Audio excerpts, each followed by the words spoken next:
పరమ భాగవతోత్తములై భగవంతుణ్ణి చేసిన స్తుతి పాఠాలలో కూడా ఇటువంటివి పద్యాలు శ్లోకాలు కనపడుతుంటాయి. ఈ కీర్తనకి సంబంధించినంత వరకు ఎదురుగుండా ఉన్నటువంటి వెంకటేశ్వరుణ్ణి, తిరుమలలో విరాజమానుడైన వెంకటేశ్వర స్వామి వారి ఎదుట నిలబడి, అది కేవలం ప్రతిమ అన్న భావన కాకుండా ఆయన వెంకటేశ్వరుడే, ఆయన సాక్షాత్తు శ్రీమన్నారాయణుడే అన్న భావనతో అన్నమాచార్యుల వారు మాట్లాడుతున్నటువంటి కీర్తన. అంటే యద్భావం తద్భవతి. అసలు ముందు మనం ఆరాధన చేసే మూర్తి అది విగ్రహం కాదు, అది పరమాత్మ అన్న భావన మనకుంటే పరమాత్మగానే ప్రతిస్పందిస్తాడు. వెంకటేశ్వరుణ్ణి దర్శించినటువంటి అన్నమాచార్యుల వారు ఆయన సాక్షాత్ శ్రీ మహావిష్ణువే అన్న ఉద్దేశ్యంతో ఆయనతో మాట్లాడుతున్న కీర్తన. అందుకే నేను, నువ్వు, నన్ను చూచి నువ్వు అన్న మాటలతో ఆయనతో మాట్లాడుతున్న సంబోధనతో ప్రారంభమైంది. అందులో అంటారు, నన్ను చూచి హరి నువ్వు నవ్వకుండేవా. నన్ను చూసి నువ్వు నవ్వకుండా ఉండలేవు, నాకు అర్థమైంది. అయితే నవ్వడం అనేటటువంటి మాటలో పరిహాసం చేయడం ఒక ఎత్తు. అంటే నువ్వు చేసేది తప్పు, నువ్వు చేసేది సరైన పని కాదు, అయోగ్యమైనది, అనౌచిత్యమైనది అన్నప్పుడు పరిహాసాస్పదంగా ఆయన నవ్వడం వేరు. వెంకటేశ్వరుడి నవ్వు శుచిస్మిత. రామాయణంలో అంటారే, తృణమంతరత కృత్వా ప్రత్యువాచ శుచిస్మిత అంటారు. ఒక కన్నతల్లి పసిబిడ్డడి యొక్క అమాయకత్వానికి ఎంత శుద్ధమైన నవ్వు నవ్వుతుందో, ఎంత పవిత్రమైన నవ్వు నవ్వుతుందో, భగవంతుని యొక్క నవ్వు అంత పవిత్రంగా ఉంటుంది మనం చేసే అమాయకపు పనులు చూసి. తల్లి ఏదో వేడిగా ఉన్నటువంటి పాయస పాత్ర అక్కడ ఉంటే పిల్లవాడు వెళ్ళి నేను తినేస్తానని పాయస పాత్రలో చెయ్యి పెట్టబోతే, నువ్వు తినలేవురా, అది చాలా వేడిగా ఉంది, నేను చల్లారి పెట్టి పెడతానని చెప్పి ఎంతో ప్రేమగా నవ్వి వాడిని దూరంగా పెట్టి ఉప్పుని ఊది చిన్న చిన్న ముద్దలు వాడి నోట్లో ఎంత ప్రేమతో తినిపిస్తుందో అంత ప్రేమతో నవ్వుతాట భగవంతుడు. అందుకని భగవంతుని యొక్క నవ్వు శుచిస్మిత, మందహాసం, చిన్న నవ్వు నవ్వుతాడు అని. అందుకని మూకశంకర్లు మందస్మిత శతకం చేశారు. 100 శ్లోకములు ఆయన నవ్వు మీద చేశారు, అమ్మవారి నవ్వు మీద. అటువంటి భగవంతుడు దేనికి నవ్వుతున్నాడు అన్నమాచార్యుల వారిని చూసి అంటే, ఆయన నేను ఈ మార్గం పట్టుకున్నాను కాబట్టి నేను ధరిస్తాను అని అనుకుంటున్న వాళ్ళని చూసి నవ్వుతాట. ఎందుకని అంటే, ఏ మార్గం మీరు పట్టుకున్నా అది ఎక్కడ వరకు తీసుకెళ్ళగలదు అంటే భగవంతుడు ఉన్న చోటుకి తీసుకెళ్ళగలదు, భగవద్ దర్శనం చేయించలేదు. మీకు అదేదో నేను గొప్ప కోసం చెప్పట్లేదు, ఉదాహరణ మీకు బాగా పట్టుకోవడానికి చెప్తున్నాను. మీకు నన్ను చూడాలి అని అనిపించింది అనుకోండి, ఆయన ఎక్కడ ఉంటారండి అని అడుగుతారు. ఏదో పలానా చోట ఉంటారండి అని చెప్పారనుకోండి, మీరు అక్కడికి రాగలరు. కానీ తలుపు తీసి మా అబ్బాయి ఇవాళ ఆయన ఎవరిని చూడాలనుకోవట్లేదండి, ఆయన ఏదో చదువుకుంటున్నారు, నేను ఎవరిని చూడనని చెప్పారు అన్నారనుకోండి, మీరు చూడగలరా నన్ను? సాధ్యం కాదు. కానీ ఎవర్రా అని నేను అడిగాను అనుకోండి, వాడు వచ్చి నాకు ఏదో చెప్పాడు అనుకోండి, సరే ఉండు 5 నిమిషాలు చూసి వస్తాను అని నేను వచ్చాను అనుకోండి, నేను మిమ్మల్ని చూడాలని వస్తే మీరు నన్ను చూడగలరు తప్ప, మీరు చూడాలని వస్తే నా చేత మీరు చూడబడలేరు, మీరు నన్ను చూడలేరు. మీరు నన్ను చూడడం మీ చేతిలో లేదు, నా చేతిలో ఉంది. ఇంత చిన్న విషయమే అలా ఉంటే భగవద్ దర్శనం, భగవద్ అనుభవం మనం పట్టుకున్న మార్గం వల్ల ఫలితంగా వస్తుంది. అదేనా కర్మ అయితే ఈ కర్మ చేస్తే ఈ ఫలితం వస్తుంది అని చెప్పచ్చు. అబ్బాయి నువ్వు ఈ పొలాన్ని దున్నవయ్యా, విత్తనాలు వెయ్యి, ఇలా నీరు పెట్టు, మొక్కలు వస్తాయి అని చెప్పచ్చు. భగవన్మార్గంలో నీవు ఈ మార్గాన్ని పట్టుకుంటే నీకు తప్పకుండా భగవద్ దర్శనం అయిపోతుంది, మోక్షం పొందగలవు అనుకుంటే అందులో ఎప్పుడూ 2 అంగుళాలు తక్కువ వస్తుంది. నేను చేస్తున్నాను కర్తృత్వం, దాని చేత ఈ ఫలితం వస్తుంది ఒక ఆశ. ఈ 2 మనసులో ఉండి పాటించిన ఏ పద్ధతి కూడా భగవంతుణ్ణి పూర్తిగా చేరనివ్వదు. అదే భాగవతంలో ఉలూకల బంధనం. యశోద ఎంత ప్రయత్నించి కృష్ణుడి బొజ్జ కట్టేద్దామని తజ్జనని లోగిటంగల రజ్జు పరంపరల తేవంగా ఆ బొజ్జ తిరిగి రాదయ్యే జగజ్జాలములున్న బొజ్జ కట్టందరమే. ఎన్ని తాళ్ళొచ్చి ముళ్ళేసి చుట్టూ తిప్పినా 2 అంగుళాలు తక్కువ వస్తూనే ఉంది. ఏమిటి 2 అంగుళాలే తక్కువ వస్తుంది, ఇన్ని తాళ్ళు ముడేసి పొట్ట చుట్టూ తిప్పినా పొట్టకి తక్కువ అవ్వకూడదు కదా, ఎన్ని తాళ్ళు కలిపి ముడేసినా 2 అంగుళాలే తక్కువ అన్న ఆలోచన ఆవిడికి రాలేదు. ఆవిడ మరిచిపోయింది. ఆవిడ ఇందులో నిమగ్నమైపోయిందంటే ఆయన కడదామనుకుందంతే. అప్పుడు ఆయన కట్టబడ్డాడు. మీరు జాగ్రత్తగా తెలుసుకోవాలి, ఆవిడ కట్టలేదు. అందుకే వడల చెమటలగయ నొత్తరీయముజార తురుముకున్న విరులు జారిరాల కట్టరాని తనను కట్టెదనని చింత కట్టుకున్న తల్లి కరుణ చూచి.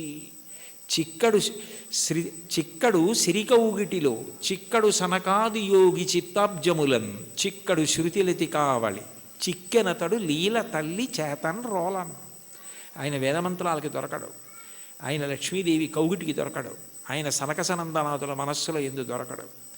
కానీ ఆయన దొరికిపోయాడు యశోదకి.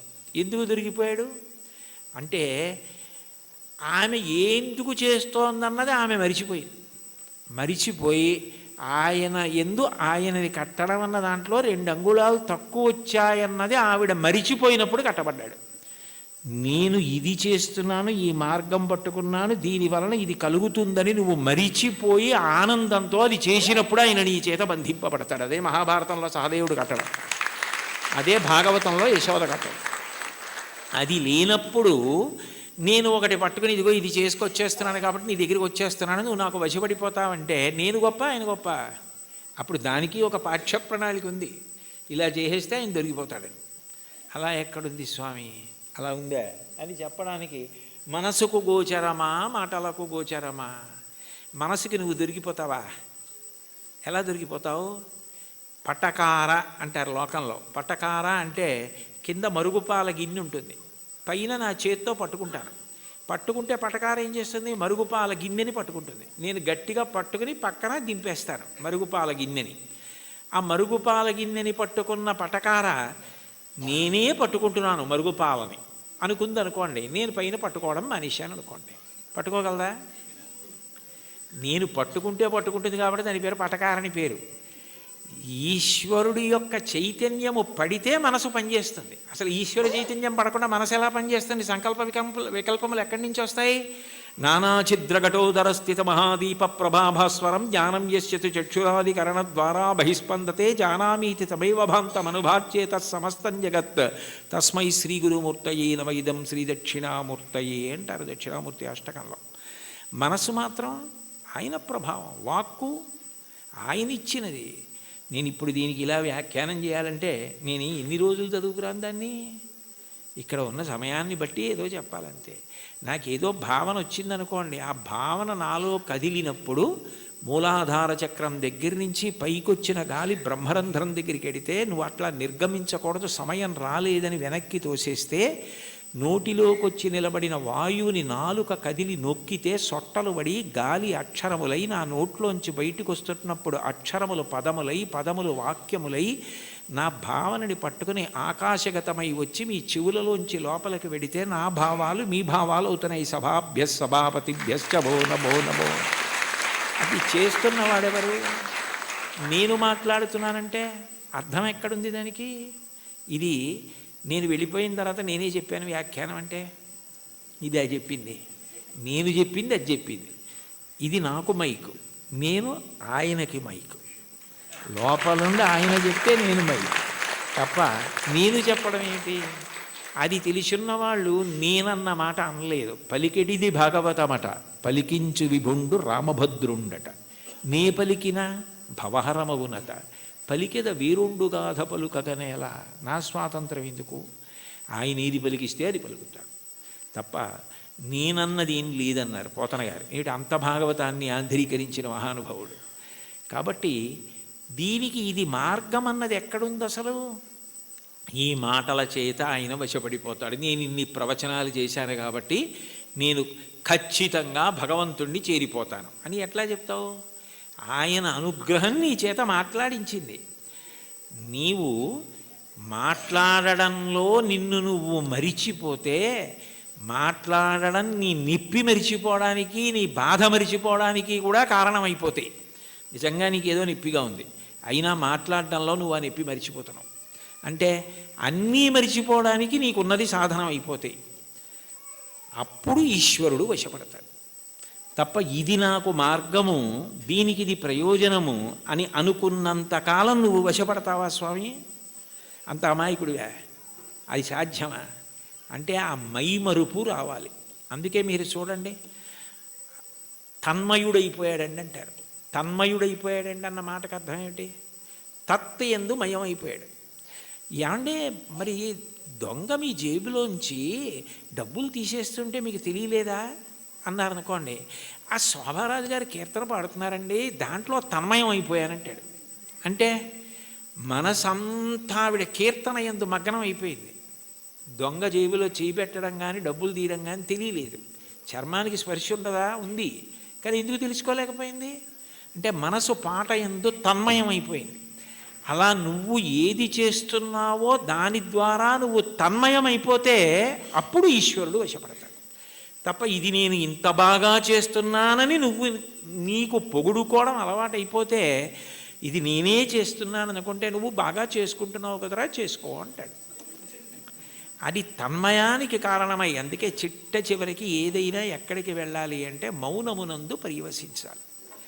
చిట్ట చివరికి సంగీతము నాదమునందు, శబ్దం ఎక్కడ పుడుతోందో అక్కడ లయమైపోతుంది. నాదతను మనిషం శంకరం అంటారు త్యాగరాజస్వామి. అందుకే ఆ నాదము శంకర శరీరము, దాని యందు లయం అవ్వాలి. ఇక్కడ ఉన్నారు కదా మంజు భార్గవి గారు, శంకరాభరణంలో ఆయన ఏదో ఉరిమి ఉరుములు మెరిసే మెరుపుల చిరుచిరు నవ్వులు కాబోలు, సరిసరి నటనలు కాబోలు అని పరవశాన శిరసూగంగా ధరకు జారెన శివగంగ నాగానలహరి నువ్వు మునుగంగా అని పరవశించిన పరమశివుడు తల కిందకి జింపి చూస్తేట గంగ కింద పడి ఈయన తడిసిపోయేట. ఈయన గానలహరిలో ఆయన మురిగిపోయేట. అప్పుడు ఒక్క క్షణం ఆగిపోయాడు అనుకోండి, అప్పుడు నాదోపాసన చేసిన వాడను నీవాడను నేనైతే, అది నాదమునందు ఉపాసన. మౌనమునందు వెళ్ళిపోవాలి.